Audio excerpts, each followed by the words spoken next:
الحمد لله وحده والصلاة والسلام على من لا نبي بعده. پنن درس کې بد الله پاک په توفیق باندې دا مسأله واضح کو چې مسلمان خزي باید د کور نه بهر په بازارونو په لارو په کوڅو کې د نور بدن پشان مخ او لاسونه هم پټو ساتي. الله پاک په قرآن کریم کې یو د کور مسأله ذکر کړې ده او یو د کور نه د بهر د کور او د محارمو په حضور کې د دوی مسأله الله پاک داسې بیانوي ولا یبدین زینتهن الا ما ظهر منها.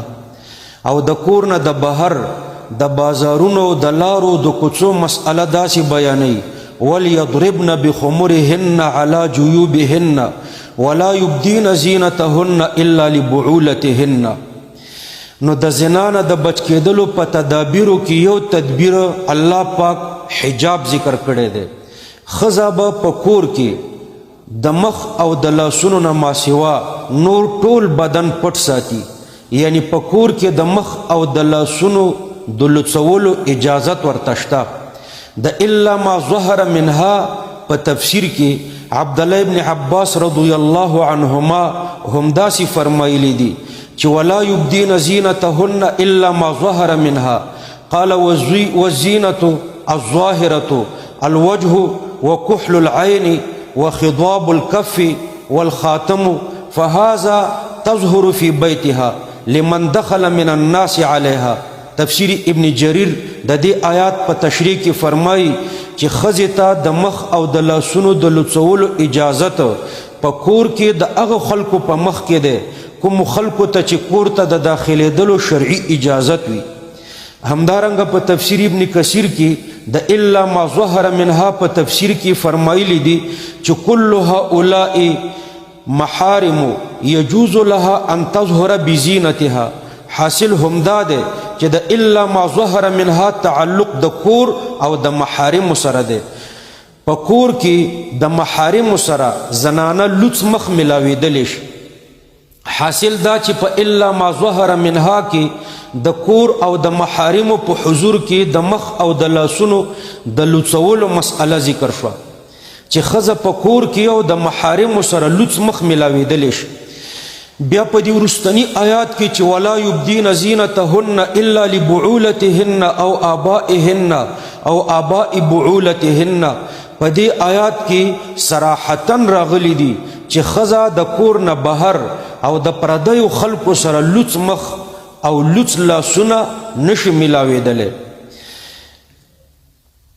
ولا یبدین زینتهن الا لبعولتهن او آبائهن په دې کې قصر دی، یعنی ښځه یوازې د خاون او د محارمو سره لوڅ مخ ملاویدلی شي.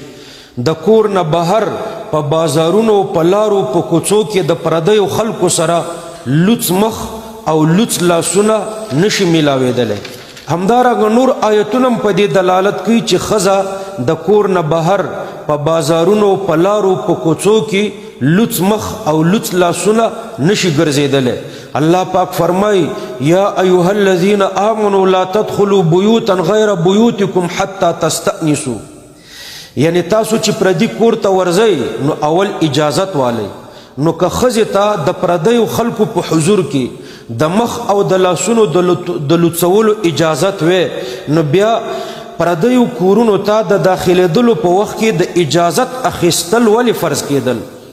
همدارنګه الله پاک فرمایي وَإِذَا سَأَلْتُمُوهُنَّ مَتَاعًا فَاسْأَلُوهُنَّ مِنْ وَرَاءِ حِجَابٍ. تاسو چې کله د ښځو نه څه غواړئ نو د پردې د شانې ترېنه وغواړئ.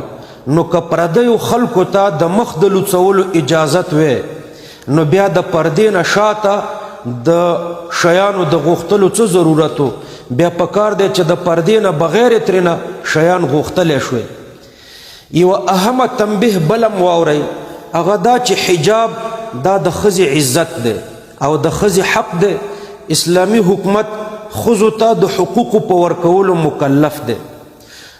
د نورې نړۍ په خلاف الحمدلله زمونږ په معاشره کې په سلو کې 99% ښځې حجاب کوي. پاتې 1% ممکن یو کال بعد د نورو په لیدلو خپل حجاب شروع کړي. لہذا دلته د حجاب مسئله دومره زیر بحث ګرځول نه د پکار بلکې د ښځو نورو حقوقو ته متوجه کېدل پکار دي چې هغه ډېر اهم دي. مثلا دلته اکثرې خویندې وږي دي او لږ او فقر د انسان نه کافر جوړوي. کاد الفقر ان یکون کفرا. وږي او فقیر هر څوک په ډېر لږ قیمت هر قسم او د هر نظام او د هر چا په خلاف باندې استعمالولی شي.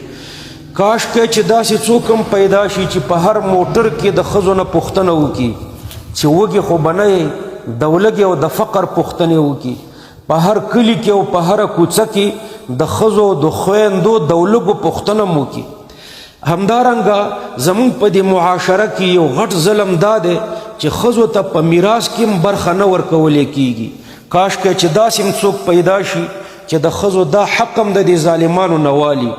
دارنګې دلته په بدو کې ښځې د غوا په شان باندې په دشمنۍ کې ورکولی کیږي. دارنګې په ولورونو کې ښځې خرڅیږي.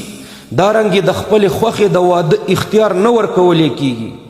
همدارنګه د دیني او د دنیوي پوهې نه محرومي ساتلی کیږي چې دا ډېر غټ ظلمونه دي او د سلګونو کالو نه د حجاب په نسبت دا ظلمونه په غټه کچه موجود دي.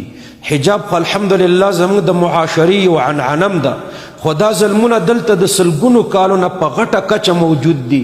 الله پاک دې زموږ د مشرانو توجه دغه اهمو مسایلو ته م راواړي.